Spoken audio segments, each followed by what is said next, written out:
Periansyah 40 tahun, warga Banyuasin, Sumatera Selatan, Rabu siang lalu mendatangi POM Dam 2 Sriwijaya bersama kuasa hukumnya untuk melaporkan seorang oknum anggota TNI. Warga melaporkan oknum anggota TNI tersebut ke POM Dam karena melaporkan warga ke Polda Sumsel terkait Undang-Undang ITE. Laporan ini dilatar belakangi saat ada perselisihan salah satu warga dan warga lainnya terkait masalah tanah di Banyuasin, Sumatera Selatan. Saat itu oknum anggota TNI tersebut datang ke lokasi perselisihan dan marah pada sejumlah warga.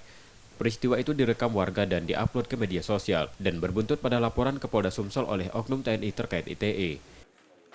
Kita bukan sengketa tanah yang kita laporkan.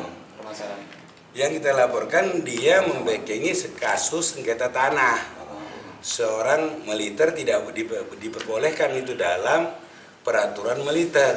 Membackingnya tuh seperti apa Pak? Bisa Dia dijelaskan? backingnya itu buka videonya. Dia backing itu tolong buka videonya. Jelasin aja Pak. Jelasin Ya, aja. dia membackingnya itu dia datang ke sana. Dia buka videonya. Dia datang ke sana. Dia cekcok dengan masyarakat. Cekcok dengan masyarakat di sana.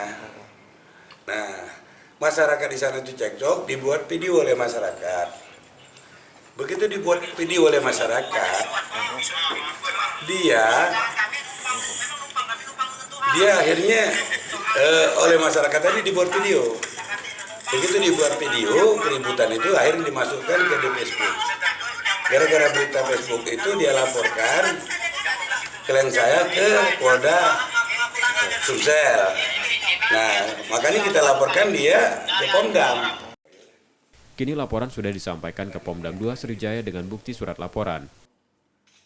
Yudi Kiswanto, Kompas TV, Palembang, Sumatera Selatan.